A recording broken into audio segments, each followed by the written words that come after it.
Today I've got 3 jobs scheduled and I don't know if I'll be able to finish in time. I'm going to do everything I can with my race against the clock to finish in time to take my son to soccer. Each of my jobs are usually quoted over the phone, so I'm not always 100% sure what surprises are waiting until I get there. Plus, things occasionally change, and customers sometimes decide at the last second they want to add a service, or they have surprises for me when I get there. Now, this first job is a regular customer, and she gets her windows cleaned every 2 to 3 months, so it moves along really quickly. They're out of town right now, and that's no big deal because I use Jobber, and so I'll just email her the invoice as soon as I'm finished.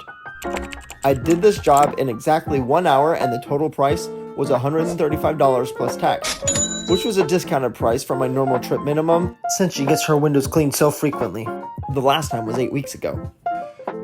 The second job is a beautiful home that I've never been to before. I arrive and greet the customer and introduce myself. Hi. And let him know my process. Lo and behold, he has a special request. Oh no. He wants me to try to clean the large screen around his back patio. Okay. Like I said before, today is a tight schedule, and I appreciate the extra money, but I've got to make sure I have enough time to finish. I accept the challenge anyways and smile, acting as if I have all the time in the world. But inside, I know that I'm going to be racing the clock. I start with cleaning that screen first, and it's going to be wet, so I don't want to get the dirty water from the screen onto the windows. I wait to clean those after the mess. In order to clean the screen, I bring out my cheap little battery-powered Ryobi pressure washer. It's not good for much other than rinsing a car very slowly, or giving me a backup on washing screens like this. And this is the primary way that I actually use it. I get the screen wet and soapy and then scrub with my water-fed pole and brush. Once it's been able to soak for a little while, I rinse the screen off with that pressure washer and let it dry off. I begin to remove all of the screens from the windows and get them cleaned up as well. Another window cleaner recently told me that it's better to wash the screens first. While I normally save the screens for last, I figured I'd give this method a try. Spoiler alert, it didn't make any difference. Anyways, I got to cleaning the glass and it was really dirty. It must have been the first time these windows had ever been professionally cleaned. I knew I was already a little behind on time, so I was trying to move quickly, but then I noticed another issue. There were hard water stains on some of the lower windows. The sprinklers were regularly spraying tap water onto the lowest panes of glass, so I ran to my truck and got the supplies so that I could get rid of those stains. If I was racing against the clock earlier, now I was definitely losing. These moments, it's very important that you don't rush yourself and that you take your time, because the work done right is better than work done twice, and you definitely don't want to have to do it twice when you're in a hurry. Yeah. I successfully got all of the glass clean and it was nice and sparkly. I put the screens back in their place and double checked to make sure I didn't miss any spots, and then I was able to be on my way. The total price for this job was $299. That's $249 for the regular window cleaning, plus $50 for the big patio screen, which I, in hindsight, should have charged a lot more for, but looking back, you always have a better view, don't you? Hindsight is 20/20, as they say. This job definitely slowed me down, as it took me 3 hours and 20 minutes, but it was the first time that I cleaned it, and it'll go much faster when I come back in 6 months, so I'm okay with the small sacrifice for the sake of a long-term happy customer. I punched in the final address of the day, and it was over 30 miles away from my current location. That's when I realized I had no gas in my tank.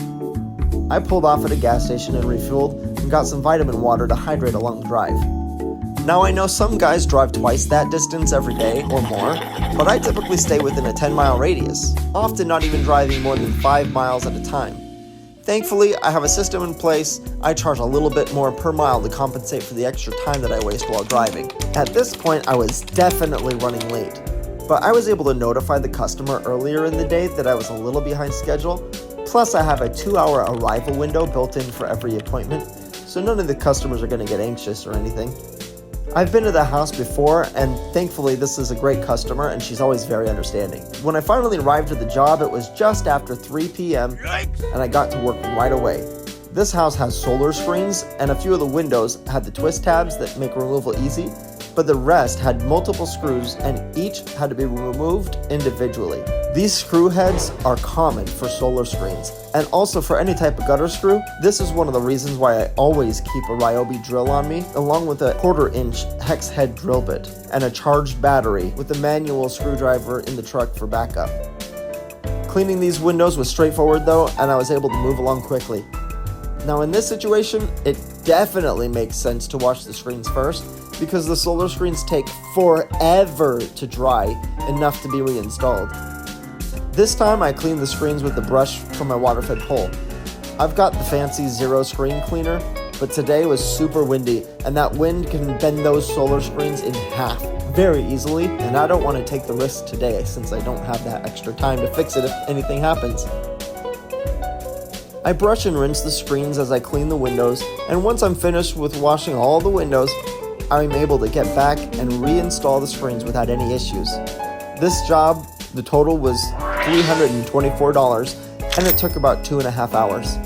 My day had been scheduled to end at 5:30, and I was definitely behind schedule, but I made up a lot of time on that last job, and my finish time was 5:37 p.m. Which means I was only 7 minutes behind schedule at this point and had plenty of time to get home and get my son to practice. Yeah! I'd say I beat the clock today. Today's total work was 8 hours and 7 minutes, including drive time between jobs. The total charge for each service today was $758, plus I got $53 in tips from 2 of those jobs, making my total income for the day $811. Thank you so much for watching this video. If it's a benefit to you, please like and subscribe for more content like this. Also, ask any questions you might have in the comments, and I'd be happy to answer them. I might even make a video or two to answer.